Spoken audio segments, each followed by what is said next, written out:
So, when Sun and Moon came out, I decided that I would show you guys my perspective on the Pokémon Timeline and what changes the newest games made to it. Well, now I'm going to be doing that again, but with Ultra Sun and Moon. To start, I will quickly go over the timeline that I came up with in the last video. First, we have Gen 1, 3 and their remakes, followed by Gen 2, its remakes, and Gen 4 3 years later. I estimated there to be around 6 to 8 years between Gen 4 and Gen 5, then 2 years after Black and White we have Black and White 2, and X and Y. And finally, 2 years later, we have Sun and Moon to round off the timeline. It looks pretty crowded, but this is actually very simplified. And I would highly recommend watching the first video that I made on this topic before this one to understand why I placed the games where I did, as well as my attempts to clear up some confusion, because trust me, it can be really confusing. If you're here just to see where Ultra Sun and Moon fit in the timeline, then it should be pretty obvious that they fit alongside Sun and Moon. They aren't sequels, you play as the same character, they're basically the same games as Emerald and Platinum. The purpose of this video is to explore how some details of these games possibly reveal that the Pokémon series likely takes place in a multiverse of different timelines. The existence of alternate timelines had been alluded to in prior games, but in Ultra Sun and Moon they just slap it right in your face. It's been long established by fans that the more recent games fall into an alternate timeline, where Mega Evolution exists, and the previous generations fall into a non-Mega timeline. As I said in the last video, I believe that if you wanted to be nitpicky enough, then arguably every game counts as a different timeline, but it goes even further than that. Ultra Sun and Moon's Rainbow Rocket segment is fascinating in this regard. The returning team leaders came through Ultra Wormholes, but not just any old Ultra Wormhole like the one Annabelle came through. These guys came from an alternate timeline where their evil schemes were actually successful. Not only this, but there's reason to believe that the playable characters don't exist at all in the worlds that they came from, or at the very least they didn't interfere with the evil teams. Giovanni himself says that the prospect of coming up against a child is something that would never happen, meaning that in his timeline he didn't beat Red,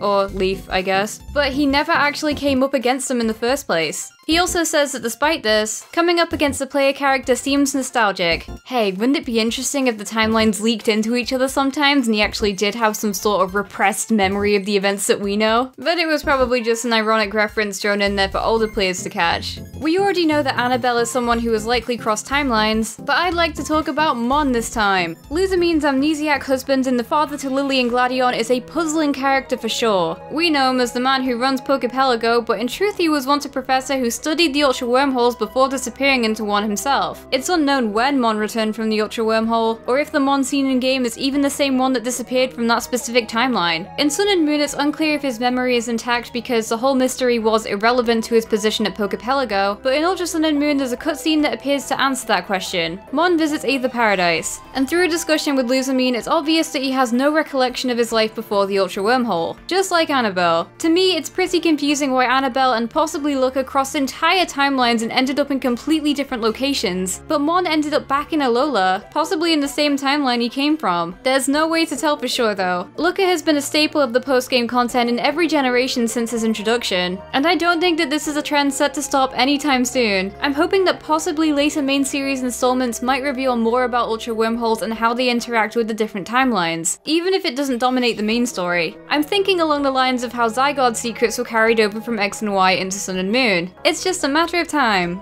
Lines. Going forward, the implication of a multiverse was a smart idea on Game Freak's part, be it intentional or not. Whenever a new game is released, players will always pick it apart to try and relate it to earlier games. I personally don't think that Game Freak are too focused on having absolutely every element of every game line up with each other, so as time goes on there are going to be more and more contradictions that make it pretty difficult to try and establish one big connected timeline. And as disappointing as it may be, maybe the answer is that there isn't one. Game Freak stopped caring about making games make sense time-wise after Gen 2 really, which makes sense considering it was essentially made as a sequel to Generation 1, and earlier on was visualized as the final pair of Pokemon games, so they worked hard to make sure everything fit into place perfectly. Gen 2 had the time capsule, which was supposed to justify why in-game you'd be able to trade with Gen 1 players even though the games took place 3 years later. Gen 2 and 3 couldn't trade with each other at all, but Gen 3 can send Pokemon to Gen 4's PAL Parks, even though those games also take place 3 years later. And then same thing with Poké Transporter and Pokemon Bank. They're just transfer facilities. Except when you check the summary in X and Y, it'll tell you that any transferred Pokemon have traveled through time and space.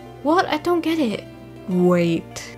Don't tell me that PAL Park, Poké Transporter, and Pokemon Bank have been using Ultra Wormholes to transport Pokemon through time and space right under our noses this whole time? No, I think we've gone too far, guys. That's it for this video. The timeline is confusing. It's been hazy since Gen 5, but let's be honest, Gen 7 kinda destroyed the possibility of there being one coherent timeline to look at. But how are you guys doing? Do you have your Christmas lists ready yet? This year, I'm asking Father Christmas, that's what we call Santa in the UK, for a better sleep schedule, social competence, and chocolate! Vision differences is on its way, hopefully before the year ends. It takes a while to make, okay? Again, thanks so much for the amazing art! In truth, a lot of the pieces sent to me are several months to a couple of years old, but I'm so happy that I'm finally getting to showcase them and show my thanks in a better way than just leaving a thank you comment. But yeah, thanks for watching whatever this was, bye!